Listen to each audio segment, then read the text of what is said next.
ये क्या प्ले करेगा आपके एडमिनिस्ट्रेशन में। मैंने बोला कि यही मैंने कर लिया था। वहाँ के एमपी से और विधायक से आप पर प्रेशर आता, तो मैंने कहा नहीं, का टोपोग्राफी फेल हो गया, मतलब अगर कोई डिजास्टर आ गया तो आपका सारे नेटवर्क फेल हो गया, तो इन इमरजेंसी आपको नेटवर्क क्रिएट करना है। गालिब का कोई गजल सुना सकते हैं तो सुना दें। मिलता है आपको किशनगंज जिला, जो आप मुस्लिम मेजोरिटी है, भी कानून हुआ तो फर्स्ट डे से आपको शराबबंदी का इम्पैक्ट यहाँ नहीं दिखेगा आप, लेकिन इसका इम्पैक्ट हमें देखने को सोसाइटी में मिल रहा है। स्टूडेंट यूनियन पॉलिटिक्स में था ड्यूरिंग माय ग्रेजुएशन, तो पीएचडी के साथ जॉब कर सकता हूँ। ये पूछा कि मैरिज और एलिमनी के बारे में, डाइवोर्स एंड एलिमनी पे मोस्टली जो डिस्क्रिमिनेशन का केसेस आ रहा है वो आईआईटीज, आईएएम और मेडिकल कॉलेजेस में आ रहा है, जिसको रिसर्च, डिबेट, डिसेंट के अलावा एक ग्रीन कैंपस आपको मिलता है। जेएनयू फेवरेट यूनिवर्सिटी है। आपका टॉपिक क्या है पीएचडी का, आपको इंट्रोड्यूस करो। तो इंट्रोडक्शन के साथ ही अपने आप आ गया कि वीर बाबू कुंवर सिंह के बारे में। तो 18 मैं विवेक और आप देख रहे हैं सपनों से सेवा तक। अभी हम पटना में हैं, बीपीएससी भवन के बाहर, जहां 70वीं बीपीएससी का इंटरव्यू चल रहा है। और जो भी कैंडिडेट बाहर आ रहे हैं उनसे जानिए उनका इंटरव्यू कैसा रहा। हेलो सर, आपका नाम क्या है? मेरा नाम इंतखाब आलम है। कैसा रहा सर आपके? बहुत ही अच्छा कोऑपरेटिव एनवायरनमेंट था, इंटरव्यू काफी अच्छा रहा। अगर आप एजुकेशनल बैकग्राउंड के बारे में सर बताना चाहें। सो मैं करंटली पीएचडी कर रहा हूँ जवाहरलाल नेहरू यूनिवर्सिटी न्यू दिल्ली से। थर्ड ईयर पीएचडी चल रहा है। उससे पहले मैंने एमटेक किया है, वो भी जेएनयू न्यू दिल्ली से। मैंने बीटेक किया है मौलाना आजाद नेशनल उर्दू यूनिवर्सिटी हैदराबाद से। और इंटरमीडिएट और 10th मेरी अलीगढ़ मुस्लिम यूनिवर्सिटी से रही है। तो ये मेरा एजुकेशन बैकग्राउंड है। और घर मेरा जगदीशपुर, भोजपुर, वीर बाबू कुंवर सिंह के लैंड से बिलोंग करता हूँ जी। और ऑप्शनल क्या है सर आपका? मेरा ऑप्शनल सोशियोलॉजी है। सोशियोलॉजी है। कैसे क्वेश्चन पूछे गए सर आपसे? मेजॉरिटी क्वेश्चन जो मुझसे पूछे गए वो बैकग्राउंड से ही रिलेटेड थे। पहला चूंकि उन्होंने बोला कि आपको इंट्रोड्यूस करो, तो इंट्रोडक्शन के साथ ही अपने आप आ गया कि वीर बाबू कुंवर सिंह के बारे में। तो 1857 के विद्रोह के बारे में आप बताइए। उससे हमारा इंटरव्यू स्टार्ट हुआ। उसके बाद सेकेंडली क्वेश्चन आ गया कि करंटली आप पीएचडी कर रहे हो, तो आपका टॉपिक क्या है पीएचडी का, और आप कौन से ईयर में हो पीएचडी का। तो पीएचडी टॉपिक को एक्सप्लेन करने के लिए बोला गया। उससे रिलेटेड कुछ क्वेश्चंस हुए। ये मेरा अपॉर्चुनिस्टिक नेटवर्क टॉपिक है। और तो अपॉर्चुनिस्टिक नेटवर्क क्या है और क्या वो प्ले करता है। तो अपॉर्चुनिस्टिक नेटवर्क एक ऐसा नेटवर्क क्रिएट करते हैं, emergency type of ad hoc network है। जब आपका टोपोग्राफी फेल हो गया, मतलब अगर कोई डिजास्टर आ गया तो आपका सारे नेटवर्क फेल हो गया, तो इन इमरजेंसी आपको नेटवर्क क्रिएट करना है। तो उस पे मेरा रिसर्च टॉपिक है, उसे अपॉर्चुनिस्टिक नेटवर्क, इससे रिलेटेड वो क्वेश्चन पूछ रहे थे कि इसका एप्लीकेशन कहाँ कहाँ होगा। तो मैंने बोला बॉर्डर एरियाज या सी में, जहाँ पे आपको इमरजेंसी में नेटवर्क क्रिएट करना हो, या कहीं डिजास्टर आ गया, अर्थक्वेक आ गया, आपका टोपोग्राफी फेल हो गया, तो वहाँ पे आपको जरूरत है कि एक faster network create, emergency network create करने के लिए। तो इससे मेरा इंटरव्यू स्टार्ट हुआ। उसके बाद वो चूंकि सोशियोलॉजी मेरा ऑप्शनल सब्जेक्ट है, तो उन्होंने सेकंड क्वेश्चन मुझसे ये पूछा कि मैरिज और एलिमनी के बारे में, डाइवोर्स एंड एलिमनी पर रिलेटेड क्वेश्चन है कि उस पर क्या ओपिनियन है, कि डाइवोर्स रेट बढ़ रहा है, एलिमनी पर क्या ओपिनियन है। तो उस पर एक क्या बताया मैंने बोला कि डाइवोर्स तो ऑप्शनल है, ये कंडीशन डिपेंड करता है, केस स्टडी पे डिपेंड करता है कि अगर आप शादी कर रहे हो लेकिन आप एक दूसरे से रिलेट नहीं कर पा रहे हो, तो आपका डाइवोर्स लेने का हक है।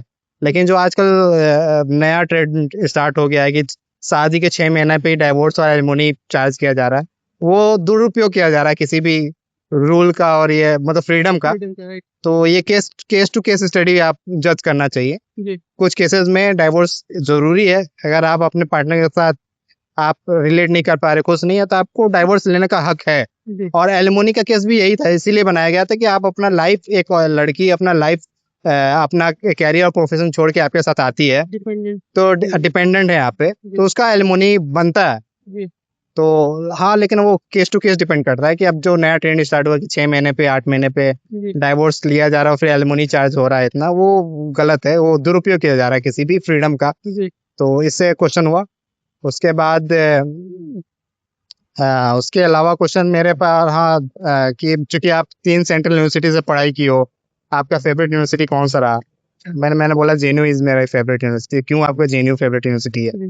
तो मैंने बोला कि marginalise section of society, poor section of society और नॉमिनल फीस की वजह से जेएनयू आते हैं। जेएनयू एक नंबर 1 रिसर्च इंस्टीट्यूट है, जी रेपुटेड यूनिवर्सिटी है, डिसेंट डिबेट और रिसर्च के लिए जाना जाता है। जी तो कोई भी एक रिसर्च स्कॉलर या रिसर्च करने के लिए जो लोग चाहते हैं वो जेएनयू आना चाहते हैं। जी और डाइवर्स सेक्शन ऑफ सोसाइटी वहाँ पे आके पढ़ती है, कल्चरल एक्सचेंज होता है, इसलिए मुझे जेएनयू फेवरेट है। इसके अलावा बायोडाइवर्सिटी हॉटस्पॉट भी है दिल्ली का, जी तो उतना ग्रीन एंड लश कैंपस कोई भी कैंपस यहाँ पे इंडिया में नहीं है। जी और हमारे कैंपसेस में नीलगाय, पीकॉक, पीकॉक, प्रोपिक्यून हाँ पीकॉक, और बहुत सारे अलग मुख्तलिफ तरह के बर्ड्स वहाँ मौजूद है। ये कैंपस को खूबसूरत बनाता है। तो रिसर्च डिबेट डिसेंट के अलावा एक ग्रीन कैंपस आपको मिलता है, इसलिए मुझे जेएनयू पसंद है।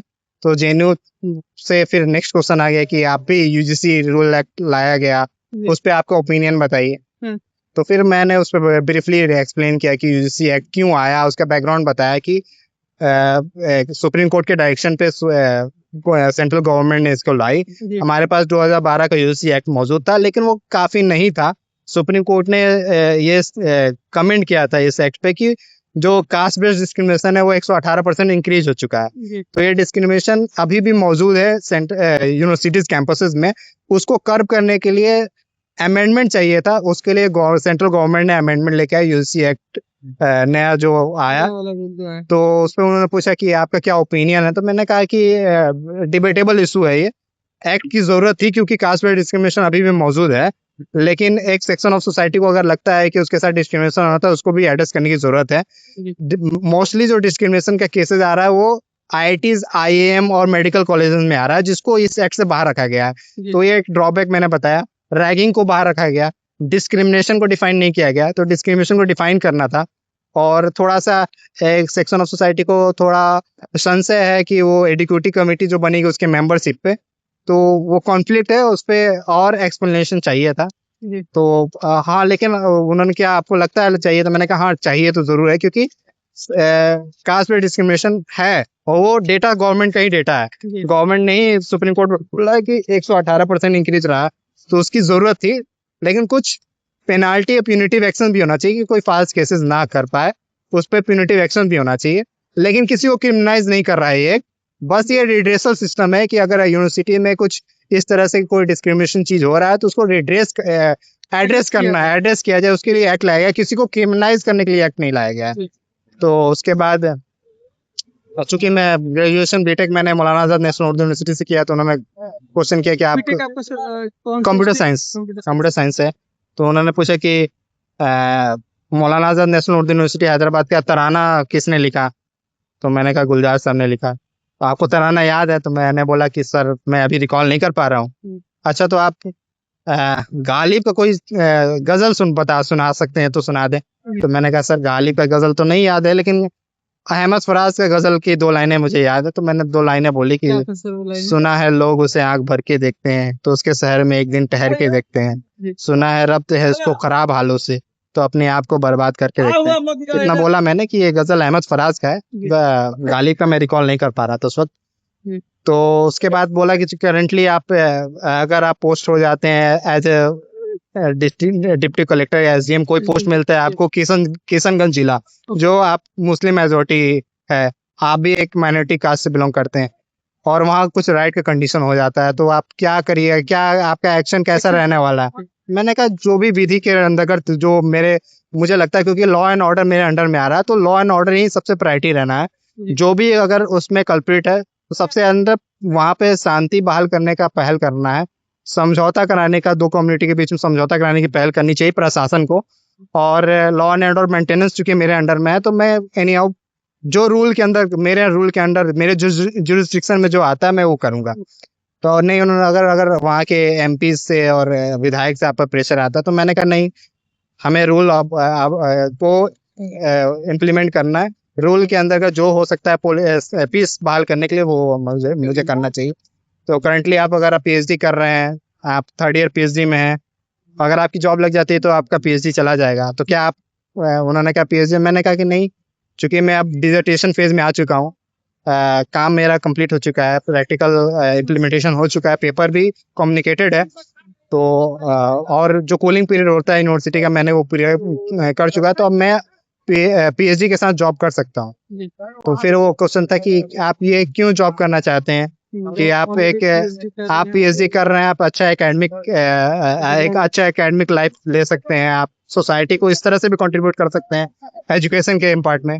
आप पोस्ट जॉब करने के लिए आपके पास कंप्यूटर साइंस है तो आप बाहर भी जा सकते हैं, तो आप कम लेवल के जॉब के लिए क्यों आप यहाँ आना चाह रहे हैं। तो फिर चूंकि मैं स्टूडेंट यूनियन पॉलिटिक्स में था ड्यूरिंग माई ग्रेजुएशन, तो मैंने बोला कि मेरे टाइम पे कोविड-19 मैंने देखा, तो कोविड-19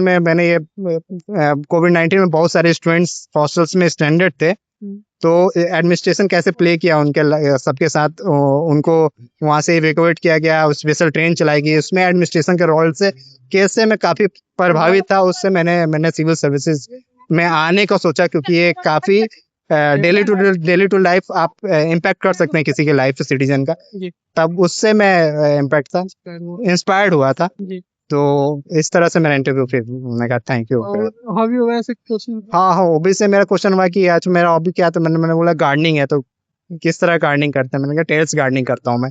टेरेस गार्डनिंग तो टेरेस गार्डनिंग क्या होता है, तो मैंने कहा एक छोटा टेरेस है, उसमें मैं कुछ प्लांट्स लगाया है, एलोवेरा, तुलसी, इस तरह का प्लांट्स है उसका गार्डनिंग। तो आप उससे क्या सीखते हो। जी तो मैंने बोला कि एक सीड से एक प्लांट बनने के लिए उसको काफी नर्चर करना पड़ता है, स्पेसिफिक टाइप ऑफ ऑर्गेनिक देना है, जी और प्लांट्स और उसको इंसेक्टिसाइड से बचाना, इंसेक्ट से बचाना, इंसेक्टिसाइड डालना, पेस्टिसाइड डालना। तो किस तरह का पेस्टिसाइड यूज करते हैं, तो मैंने बोला मैं नीम ऑयल यूज करता हूँ, ऑर्गेनिक है ये।